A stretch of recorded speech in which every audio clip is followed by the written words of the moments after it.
Good morning and welcome to Scotland Speaks at our regular time of 10 a.m. on a Saturday morning before the football. Now, a couple of weeks ago, members of the Alba Party met in Linlithgow at the Linlithgow Rose Football Club to join together to share our memories and stories of Alex Salmond. Can I take this opportunity to thank the family of Alex for allowing us to bring together so many pictures of Alex, which you'll see in a short video to follow. But it was really an opportunity for members of the party just to share stories with one another, share some time with one another, their feelings and thoughts on what such a great loss Alex is to us all personally, as a party, and of course to Scotland, and above all the cause of Scottish independence. Now, over the next couple of weeks you'll have the opportunity to see recordings from that event in Linlithgow, a stone's throw away from where Alex was born, grew up, played football, went to school, etc. So we all felt very close to him.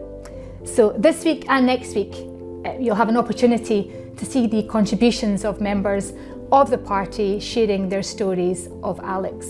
We do hope you enjoy the opportunity for those who couldn't attend to hear what some had to say.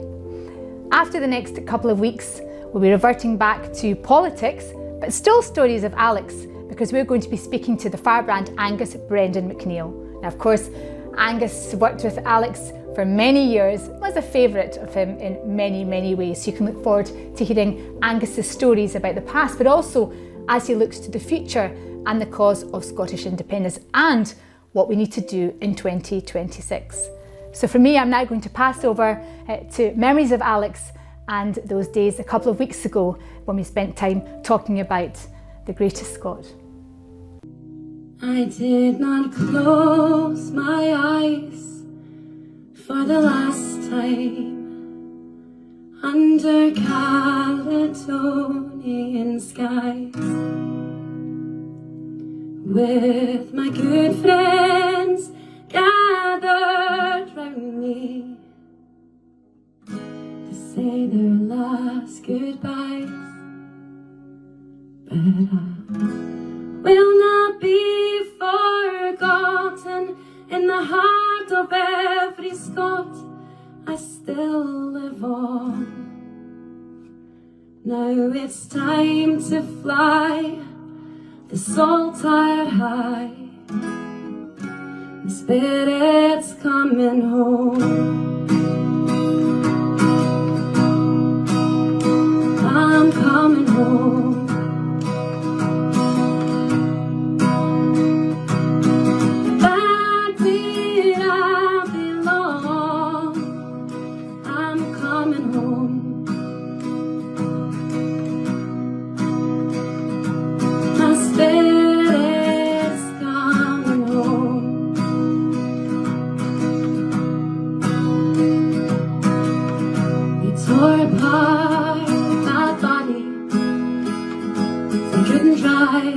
On Judgment Day,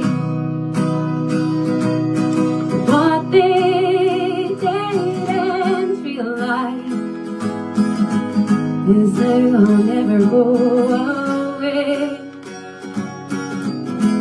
Once again, to stand beside the people I hold dear,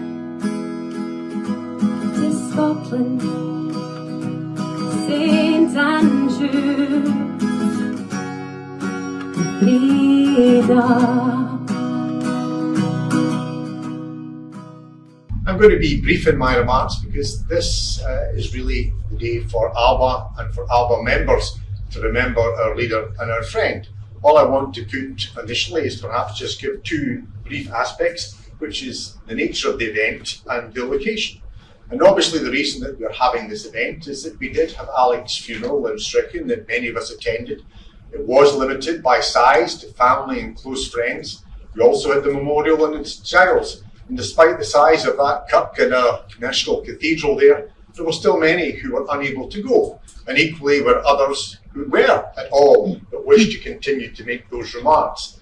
But more importantly, we're also aware of the special bond between Alba Party members and Alec. He was our founder, he was our leader, he was our friend. We have not been and are not a large party, but Alec knew everyone and everyone knew Alec.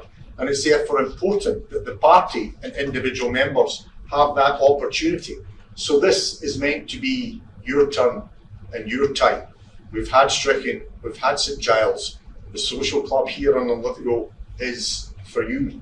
And that brings me to the location, because we are here because although we buried Alec in the adopted homeland of the northeast of Scotland that he took to heart, and as we saw those of us who walked through the streets of Strichen, they took him to his heart. But he was always proud to be a Linlithgow boy. He was always proud to come from this town. It was always a special part of him. He grew up, as did the family, in a house just some 750 metres over my left and my right shoulder. He went to the academy just 750 metres down to the left. His parents and his grandparents are buried like my parents in the cemetery, diagonally opposite. So this town has always been important to Alec. It was formative to who he was and to who he became. The only final concluding remarks are I want to say, because we are anxious to try and record Alec for posterity, as well as to ensure that we deliver justice and, most importantly of all, to deliver his dream. But there are some actions that we've been taking as a party on your behalf, and I should perhaps explain what we've been doing. Many of you will remember that going into St Giles there were two large photographs of Alec. One was given to me, and much as I would very much welcome it, sitting in a room in my house, I think it's far more appropriate that it should be elsewhere. And therefore, with the consent of the family, I approached West Lothian Council. I had originally suggested that the Borough Halls would be an appropriate place that it could be hung, since people go in and out of it, and Alec knew it well. I did insist that there would have to be a plaque narrating who he was. To be fair to the council, they've come back and said that they don't think that the Borough Halls would be the best place, but there is a Linlithgow Town Museum in the old county buildings, as I recall them, and as they were when Alec was here, and those of you who know Linlithgow will be down where the Bonnie Earl of Murray was laid upon the green. They have said that they would be delighted to host it there with other sons and daughters of Linlithgow. I will go in and arrange to meet with them, but it seems to me that so long as they not only put it in a prominent place and ensure, without any political bias, but that they record just how important he was to civic Scotland. He was part, and he was the man who made modern Scotland, never mind the opportunity for us to seek our independence. So that is being dealt with. Benefactor has indicated the desire to provide a scholarship at Linlithgow Academy. I attended it along with Alec. I don't remember there being a scholarship. I'd certainly never qualified for it. Although Alex certainly would have. I certainly wouldn't have done it, but it does seem to be something appropriate. I do know that communications have started with the rector. We've not heard back since I know the individual concerned, but I think I would be hopeful. I can only imagine that the delay is probably that the rector has probably felt it important to discuss with the council education department, but in these difficult times I cannot see high school in Scotland being anything other than extremely grateful, biting off your hand at the opportunity that one of theirs, because a criteria will be put in that don't have to be somebody who merits it, but also somebody who needs it and gives them the opportunity to achieve all that they can be. Because let us never forget, Alec came from a very humble background. There was no silver spoon, and what he would want is to ensure that others like him get that same opportunity that we've always prided ourselves on and is recorded in our famous Burns, our national bard, about the lad of Pearts. So we'll ensure that. We'd also be fair to say that the individual who has provided the source of this funds has also been contacted by others, because Daniel Jack in Alba had suggested that it would be appropriate that the party consider trying to fund some scholarship for North Macedonia, given the great dignity and respect shown by that government and that country towards Alec, something that perhaps should have been taken on board by countries closer to where he came from, but I'll leave that. That depends on available finance, but it would be fair to say I do know the individual who's a benefactor. I do know that he has been in touch with many other people, both from this community and Linlithgow, but also more widely in Scotland and in the oil and gas sector in Aberdeen, where people still revere Alec and recognise what he's done. Many of them were saying that if he was in, they would be willing to chip in. So all I can say is watch this space. We do hope to be able to record his memory in the Linlithgow Town Museum. We do hope to be able to have an Alex Salmond Scholarship at Linlithgow Academy, and we do hope to be able to have some Alex Salmond Scholarship for the people of North Macedonia. We'll keep you informed on that, but I'll say no more, because this is your turn, your time, to revere our friend, founder and leader.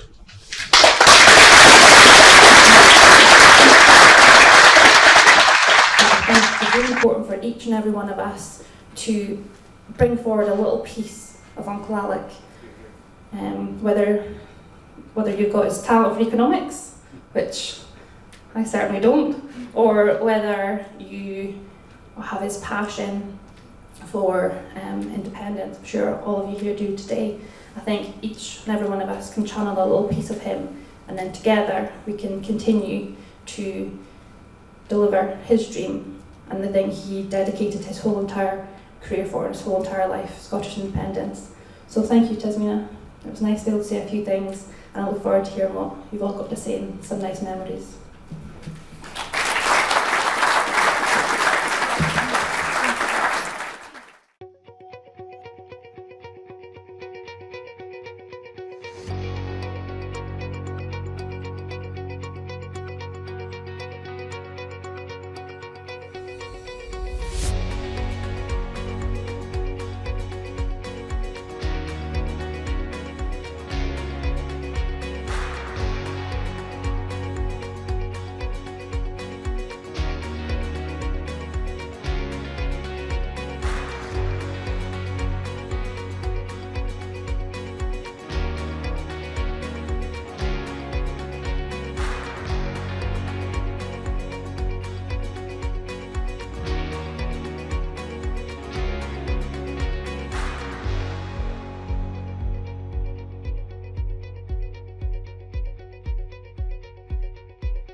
Water is life, but not all water is equal. Our water ionizer restructures and alkalizes water for optimum hydration and detoxification, recreating the planet's ultimate water sources, found in lightning-struck lakes and newly melted icebergs. H2 Pure Source. Change your water. Change your life.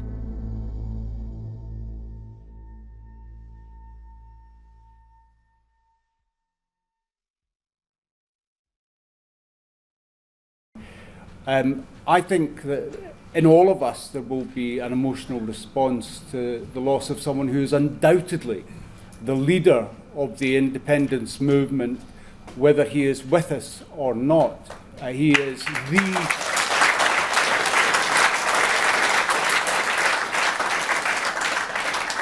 And so it has motivated me in a way that I didn't expect. So for those in either the parts of the so-called independence movement, as I'll refer to them, people who use the cause of independence for political purposes but have absolutely no intention of moving the cause forward,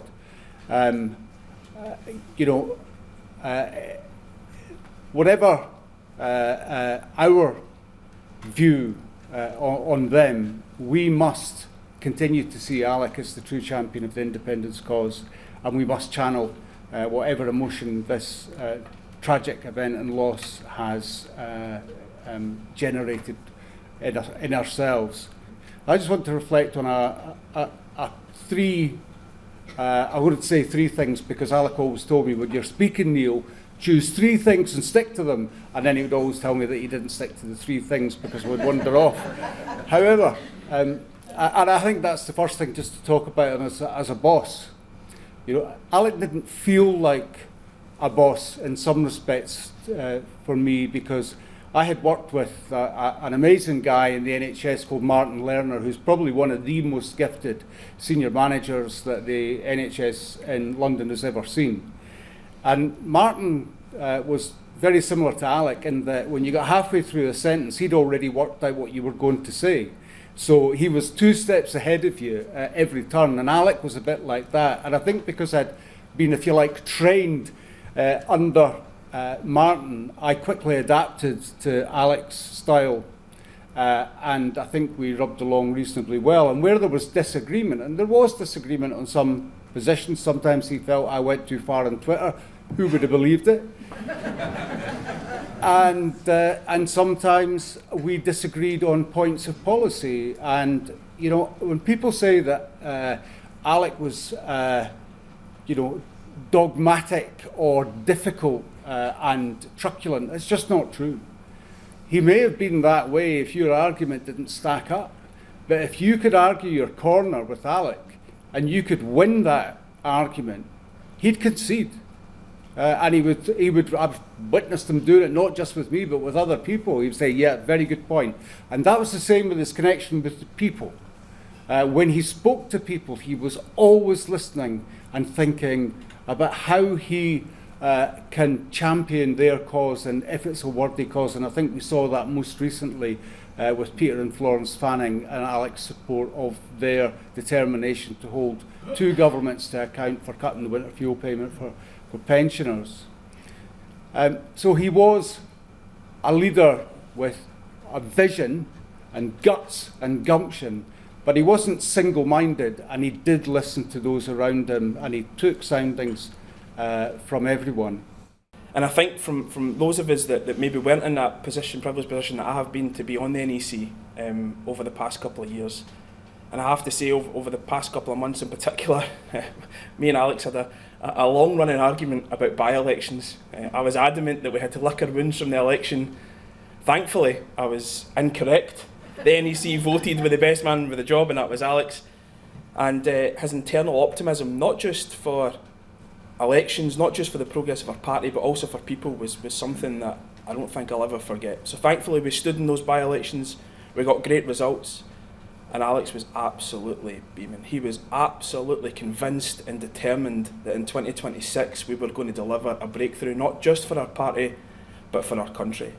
And it's that internal optimism, friends, that we have to make sure that we grasp. We have to take that forward into 2026. We have to make sure that we're not distracted by personal ambition or vindictiveness or battles. We have to make sure that we progress into 26 with the strategic places and building blocks that Alex left us behind. And he did leave us those behind in NEC. Those that were in will know of some of the campaigns that Alex had planned, and they're fantastic campaigns and campaigns that we can take forward. But we have to make sure that we take that optimism into 26. You know, the sad thing is that we lose people, and I don't think Alex will ever be replaced. But what he gave us is something that can never be killed, and that is that the dream of Scottish independence will never die.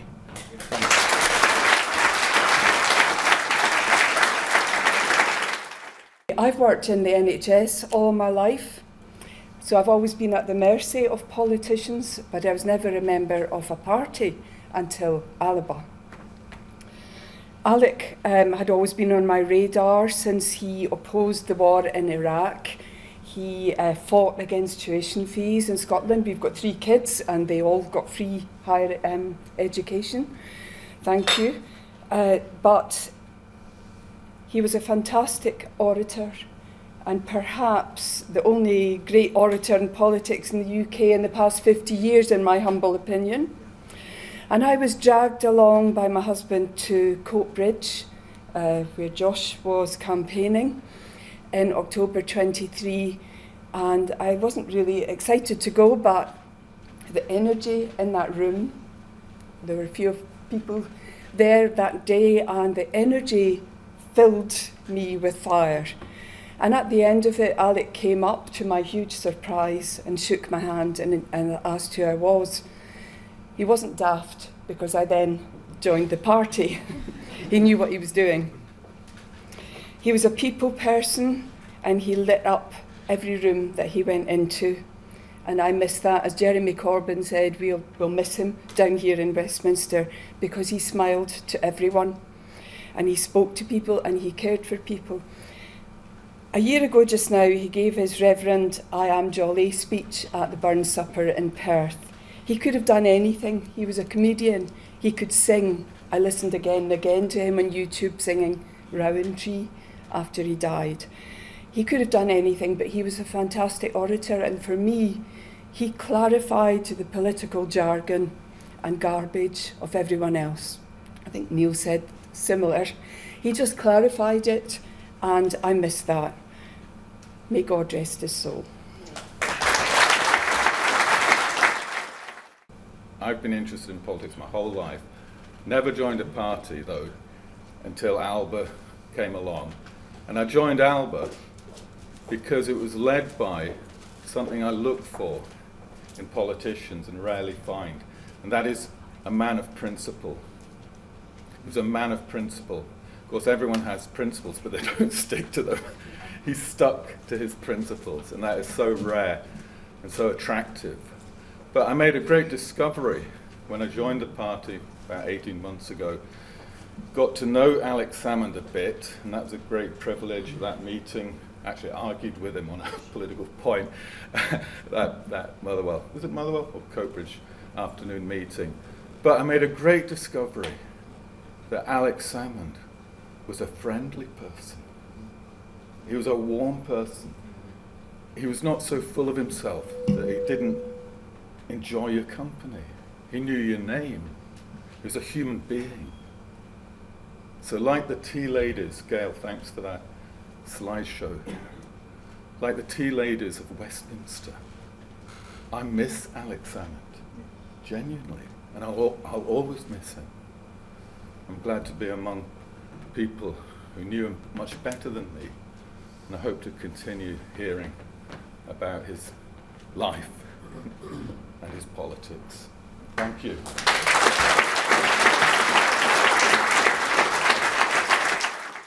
I remember my first question to Alex was, give me one reason why I should join Alba Party. Okay, I'm going to stop from here. I need to go and read your manifesto and see how the manifesto will impact on the life of the ethnic minorities. He said, well, you're free to do that. And I took the manifesto and I went to the manifesto from A to the Z. And the next meeting was in Dundee, where I met the chair. She was delighted to see me, but all the credit goes to Majid. And my first question when I spoke to him, and I said to him again when we met, I've read your manifesto. Your manifesto has no description of where it impacted the life of the ethnic minority by people, especially the Africans. I want to know that Africans are suffering through identity crisis. How is this going to be resolved? Your manifesto did not say anything that will impact on them. Every of the diversity and inclusion that I read in the manifesto, it talks about gender diversity, nothing to do with racial equalities. He said, okay, Tony, now let me tell you, this is more reason why you should join. So you can argue this and we can. That was a very convincing. I looked at him, I went back home and I said, what a clever man. So I denounced my party and I joined Alba. I did not close my eyes for the last time under Caledonian skies, with my good friends gathered